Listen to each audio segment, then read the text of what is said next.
Assalamualaikum warahmatullahi wabarakatuh. Selamat pagi anak-anak, peserta didik baru SMP IP Yakin. Bertemu lagi dengan Ibu yang bernama Ibu Megawati. Ibu akan memberikan materi MPLS mengenai kurikulum. Baik, sama-sama kita simak video berikut.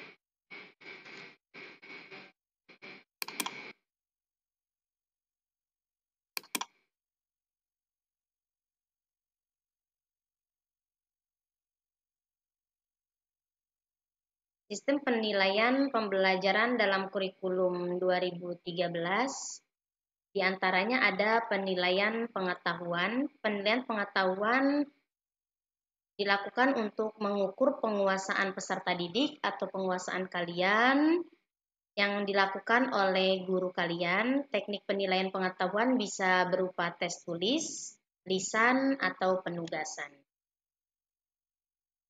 Penilaian pengetahuan itu terdiri dari ada penilaian harian.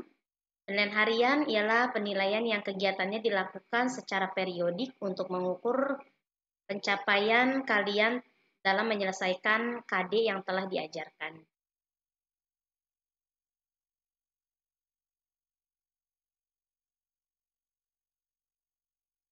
Selanjutnya, ini adalah bentuk penilaian harian saat online gitu ya, dalam bentuk Google Classroom.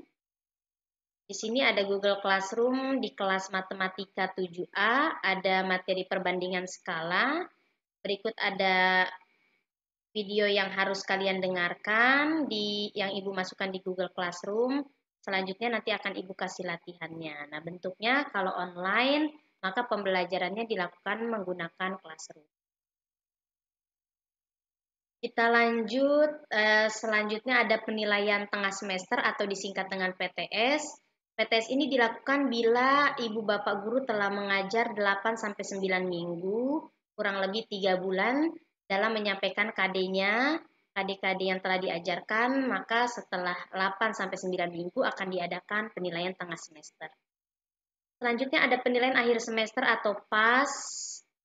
PAS ini dilakukan untuk mengukur pencapaian peserta didik tapi di akhir semester, ya. Nah, cakupan akhir semester ini meliputi seluruh indikator KD dalam periode tertentu. Selanjutnya ini adalah bentuk PTS dan PAS selama pandemi COVID. Bentuknya nanti seperti ini dengan menggunakan Google Form, ya nak. Nanti ada linknya ya, ada link. PTS dan PAS dilakukan saat pandemi di Yakin atau di sekolah kita menggunakan online ya, dari rumah. Bapak Ibu guru kalian akan menggunakan Google Form untuk memberikan soal ujian PTS maupun PAS. Kalian terlebih dahulu melakukan absensi dengan memakai baju seragam sebelum dimulainya ujian. Saat dimulainya ujian, nanti wali kelas kalian akan membagikan link soal ke grup WA pada kelas masing-masing. Nah, untuk masuk ke soal, kalian hanya cukup mengklik link soal yang berwarna biru.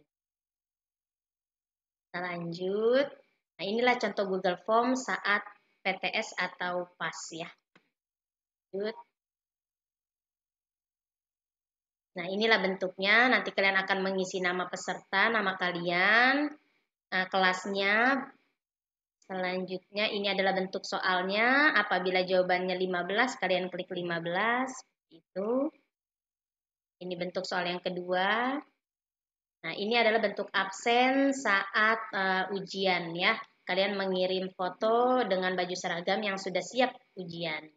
Ya, ini untuk seragam hari Senin, Selasa, Rabu, Kamis, dan Jumat. Ya, kita lanjut. Itu contoh tadi kakak kelas kalian ya, yang sudah melaksanakan ujian online. Selanjutnya ada penilaian keterampilan. Penilaian keterampilan ini adalah kegiatannya nanti Bapak Ibu Guru akan mengukur kemampuan kalian dengan menggunakan biasanya teknik penilaian praktek ya. Keterampilan itu biasa kami lakukan, Bapak Ibu Guru di Yakin melakukan dengan KD-nya itu dilaksanakan pengambilannya dengan praktek. Nah, inilah contoh praktek matematika saat materi perbandingan senilai dan berbalik nilai. Assalamualaikum warahmatullahi wabarakatuh. Kami dari kelompok 1 ingin menyampaikan tentang perbandingan senilai. 3. Percobaan pertama dengan sesi benang balok.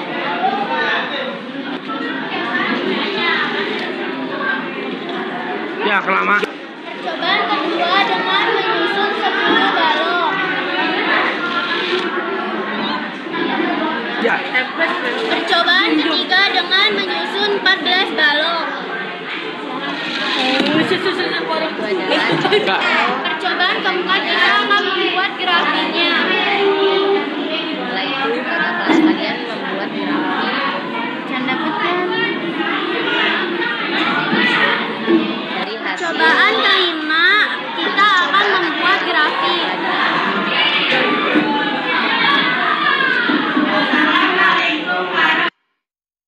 Assalamualaikum warahmatullahi wabarakatuh. Kami dari kelompok 1. Maka contoh berikutnya ada di contoh Assalamualaikum warahmatullahi wabarakatuh. Kami dari kelompok 2 ingin mempresentasikan tentang perbandingan senilai dengan tema jumlah. ini menggunakan gundu ya nak, ini menggunakan gundu. Ayo.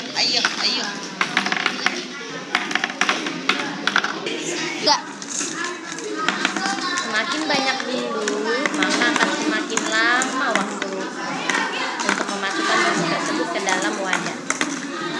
Jadi ini disebutnya perbandingan senilai.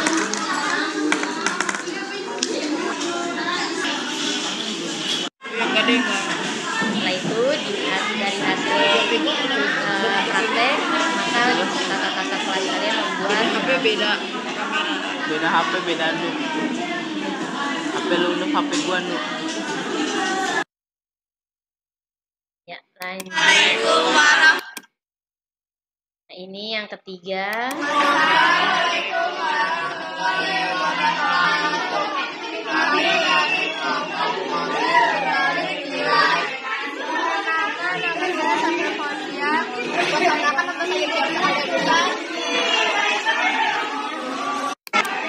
Percobaan pertama 50 cm. Ada ya? Dengan mobil mainan. Nah, dihitung berapa jarak dari tinta yang sudah kita olesi pada ban.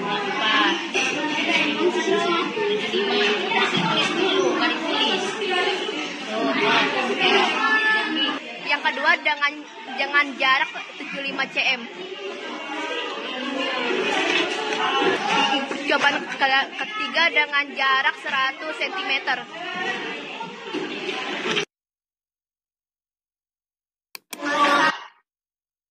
Baik, kita lanjut penilaian sikap. Penilaian sikap biasanya Bapak Ibu guru mengambil penilaian dengan melihat sikap kalian dalam mentaati aturan di sekolah. Contohnya, nak, misalnya aturan rambut. Aturan rambut itu kan, nak, yang seharusnya ya 2 cm dari akar rambut. Nah, bila kalian lebih dari itu, berarti artinya sikap kalian tidak baik karena kalian tidak mengikuti aturan sekolah. Nah, penilaian sikap ini bukan berupa angka ya, nak, ya. Misalnya, Andi orangnya baik, ramah, oh sikapnya dapat nilai 90. Bukan ya, nak. Jadi sikap itu bukan berupa angka, tapi berupa huruf. A, B, atau C ya. Kalau A sangat baik, B baik. Kalau C itu cukup, tapi C itu nggak boleh, nak. Karena kalau sikapnya C artinya merah. Nah, tidak bisa naik kelas ya. Jadi sikap yang paling rendah yang harus kalian dapatkan adalah B harusnya ya. Jadi sikap itu bisa dilihat dari banyak aspek ya, nak, ya. Bisa juga tadi yang Bu Mega ceritakan, bisa dari mengikuti aturan sekolah ya, sikap terhadap teman, terhadap guru ya, banyak ya macam-macamnya. Ya, kita lanjut. Kriteria ketuntasan minimal atau biasa disingkat, nak, dengan KKM. Apa sih itu Bu Mega KKM? KKM adalah kriteria ketuntasan belajar yang harus kalian capai ya sebagai siswa agar dinyatakan lulus gitu ya, yang dimana standarnya itu biasanya ditentukan oleh sekolah dengan mempertimbangkan karakteristik peserta didiknya, siswanya, karakteristik mata pelajarannya, dan kondisi pada satuan pendidikannya. Nah, kalau diyakin, ya nak ya, kalau diyakin KKM kita seperti ini. Diyakin ada 11 mata pelajaran nak yang terdiri dari pendidikan agama Islam, PKN, bahasa Indonesia, matematika, IPA, IPS, bahasa Inggris, seni budaya, penjaskes, prakarya, dan TIK. Untuk kelas 7, KKM-nya dinilai pengetahuan maupun nilai keterampilan, KKM seluruh pelajaran adalah 70. Sedangkan nanti saat kalian kelas 8, untuk kelompok A, pengetahuan KKM-nya 73, pengetahuan dan keterampilan. Sedangkan untuk kelompok B, pengetahuan dan keterampilannya KKM-nya 75. Sedangkan saat kalian kelas 9, di kelompok A nak, KKM-nya 75. Oh, 75 semua, maaf. 75 semua ya nak ya, 75 semua untuk di kelas 9. Itulah KKM. Nah, berarti kalian harusnya saat mengerjakan penilaian saat Bapak Ibu guru memberikan tes untuk penilaian harian, penilaian PTS maupun penilaian PAS, harusnya nilai kalian sekarang kan kalian kelas 7, harusnya tidak boleh di bawah 70 ya. Iya, minimal 70.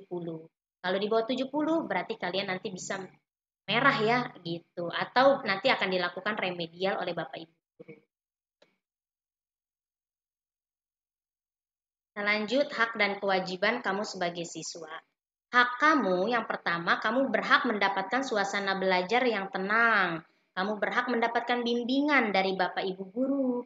Yang ketiga, kamu berhak mendapatkan ilmu agama. Yang keempat, kamu berhak menggunakan fasilitas yang ada di sekolah, seperti contohnya berhak meminjam buku di perpustakaan, ya, berhak menggunakan lapangan, berhak menggunakan laboratorium, berhak menggunakan musola, berhak menggunakan toilet. Pokoknya semua yang ada di sekolah itu kalian berhak menggunakannya, ya, yang memang dibutuhkan oleh kalian. Yang keenam, mendapatkan perlakuan yang adil dari Bapak Ibu guru.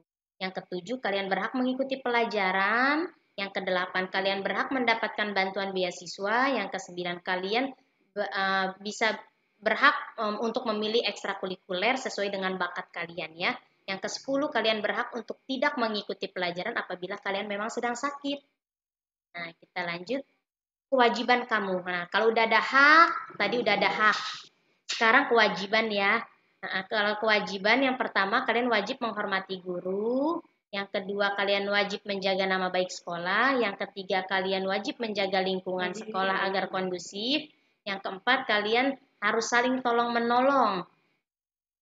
Yang kelima, kalian wajib melaksanakan tugas piket, ya.